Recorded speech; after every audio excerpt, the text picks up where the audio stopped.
नमस्कार, स्वागत है आपका बिहार समाचार में। तो जैसे कि बिहार में अभी लॉकडाउन जारी है और ऐसे में खबर आ रही है कि फिर से लॉकडाउन लगाया जाएगा, अगस्त में भी लॉकडाउन लगाया जाएगा। और उसके साथ ही कोरोना की अपडेट आ रही है और फिर से कई सारे मामले मिल गए। तो कोरोना की कुछ ऐसी खबरें बताऊंगा जिसे सुनकर आप भी चौंक जाओगे। और उसके साथ ही बिहार की अब तक की क्या बड़ी खबरें आ रही है, माननीय मुख्यमंत्री नीतीश कुमार जी ने क्या बड़ी घोषणाएं कर दी है। तो ऐसे ही तमाम खबरों पर बात करेंगे आज के इस वीडियो में। आगे बढ़ने से पहले आपसे अनुरोध है, कृपया वीडियो को एक लाइक अवश्य कर दें। आपका लाइक करना ही हमारी मेहनत का फल होता है। आपका एक लाइक हमारे लिए बहुत ही जरूरी होता है।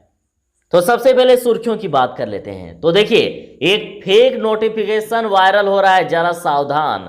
बिहार में 16 अगस्त तक लॉकडाउन बढ़ाने की गलत खबर वायरल की जा रही है। जानेंगे इसकी हकीकत और बिहार सरकार का क्या कहना है और बिहार सरकार कब से लॉकडाउन लगा रही है। तो बिहार में कोरोना विस्फोट, फिर से मिल गए 2328 नए मरीज और इस तरह से टोटल मरीजों की संख्या हो गई 45,919। तो देखिए, बिहार में बाढ़ ने भी कहर मचा के रख दिया है। कहीं कमर तो कहीं उससे भी अधिक पानी है। और यदि बात करें बारिश की, तो देखिए गोपालगंज सहित 16 जिलों में भारी बारिश का अलर्ट जारी कर दिया गया। 22 जिलों में सामान्य बारिश होगी। तो कहां कितनी बारिश होगी, बस थोड़ी देर में। तो उत्तर बिहार में बाढ़ से तबाही, मुजफ्फरपुर में बूढ़ी गंडक के रिंग बांध कटने से एसकेएमसीएच पर खतरा। और भागलपुर से अजीबोगरीब खबर कि भागलपुर में बिना सैंपल लिए ही सदर अस्पताल ने भेज दी कोरोना जांच की रिपोर्ट और पूछा तो चुप रहने की दी धमकी। तो बिहार में रोज 12,000 एंटीजन जांच का लक्ष्य रखा गया है और अब राज्य में प्रतिदिन 25,000 से भी अधिक लोगों की होगी कोरोना टेस्ट। तो बिहार में बाढ़ से प्रभावित 11 जिलों के हजारों स्कूलों को करोड़ों का नुकसान और बेंच डेस्क तक डूब गए और स्मार्ट क्लास भी बर्बाद। तो बिहार में जल प्रलय बढ़ रहा है। बाढ़ प्रभावित क्षेत्रों का दायरा 837 पंचायतों की 29 लाख आबादी प्रभावित। तो चलिए बात करते हैं खबरों को विस्तार से। तो ध्यान दीजिएगा, गोपालगंज सहित 16 जिलों में भारी बारिश का अलर्ट और 22 जिलों में सामान्य रहेगा मौसम।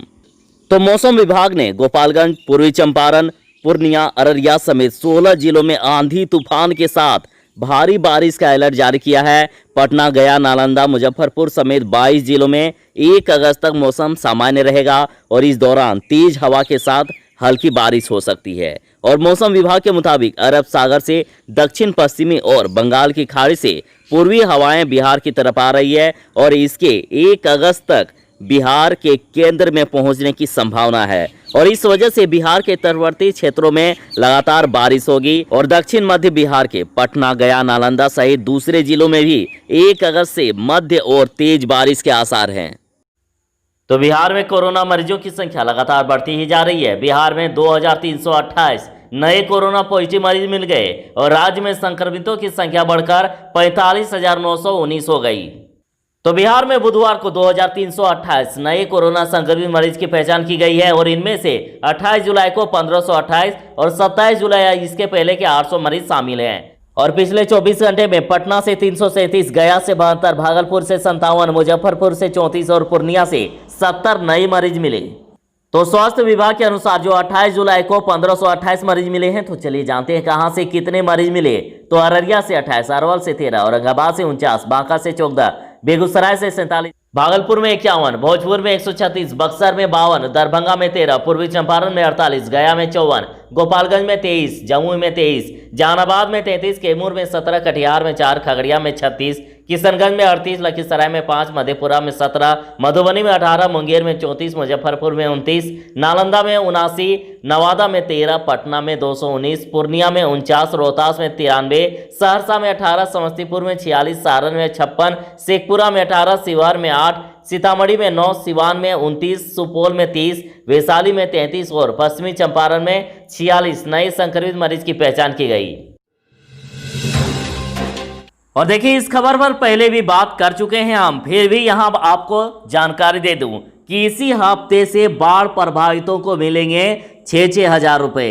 तो राज्य के बाढ़ ग्रस्त इलाके में हर एक प्रभावित परिवार को सरकार की तरफ से 6-6 हजार रुपए देने की प्रक्रिया शुरू कर दी गई है। और देखिए किस प्रकार से सहायता मिलेगी, तो 4 लाख मौत होने पर परिजन को मिलेगा, 6,000 नकदी हर एक परिवार को मिलेगा, 6800 रुपये प्रति हेक्टेयर न्यूनतम मिलेगा, और वहीं 30,000 प्रति भैंस या फिर गाय के लिए मिलेंगे, और 3,000 रुपये प्रति बकरी, भेड़ या सुअर के लिए, 25,000 प्रति घोड़ा के लिए, 50 रुपये प्रति मुर्गी और अधिकतम 5,000 रुपये, और 95,100 रुपये कच्चा पक्का मकान के नुकसान में मिलेंगे, और 5200 पक्का मकान के आंशिक क्षतिग्रस्त में, 3200 रुपये कच्चा मकान के आंशिक क्षतिग्रस्त में, और 4,100 रुपये झोपड़ी के पूर्ण नुकसान होने पर।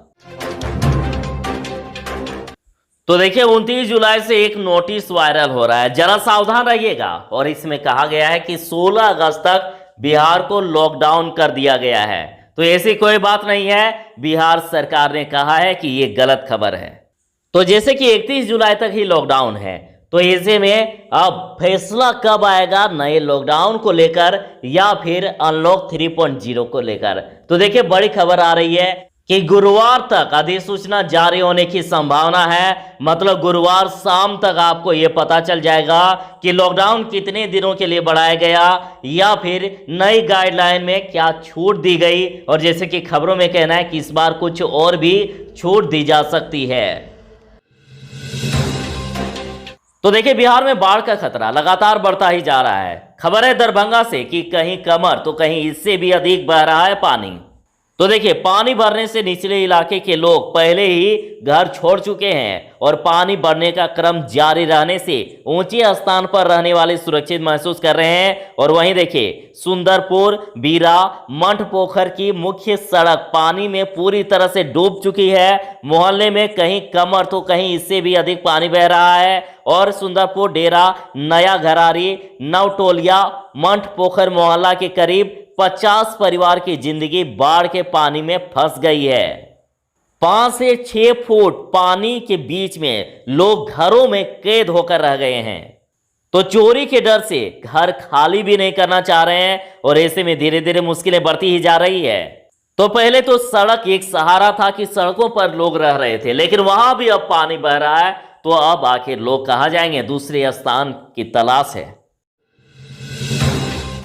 तो उत्तर बिहार में बाढ़ से तबाही। मुजफ्फरपुर में बूढ़ी गंडक के रिंग बांध कटने से एसकेएमसीएच पर खतरा।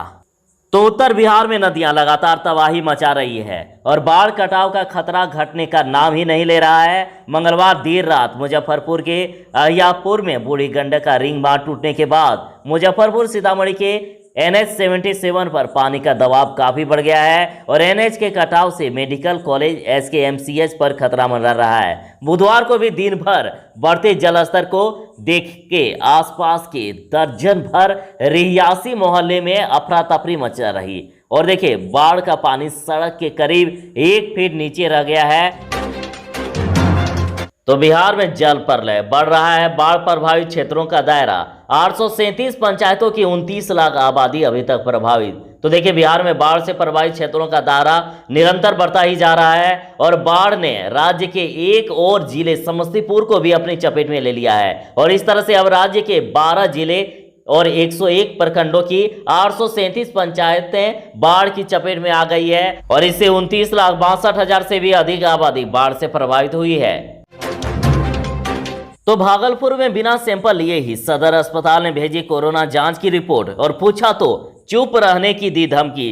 तो देखिए भागलपुर सदर अस्पताल के तिलका मांझी के एक युवक चंद्रभानु कुमार सुमन का सैंपल लिए बिना ही उसकी रिपोर्ट मोबाइल पर भेजने का मामला सामने आया है। हालांकि रिपोर्ट नेगेटिव है और मंगलवार को युवक सदर अस्पताल पहुंचा और रिपोर्ट की सच्चाई जाननी चाहिए। इसके बाद स्वास्थ्य विभाग के जिम्मेदार तरह तरह के बहाने बनाने लगे और युवक का आरोप है कि प्रभारी चिकित्सा पदाधिकारी AK मंडल ने दोबारा जांच करा लेने के साथ इस मामले को तूल नहीं देने के लिए कहा और फिर वे टेक्नीशियन के पास पहुंचे और उसने भी कोई जवाब नहीं दिया और उल्टे नाराज होने लगे।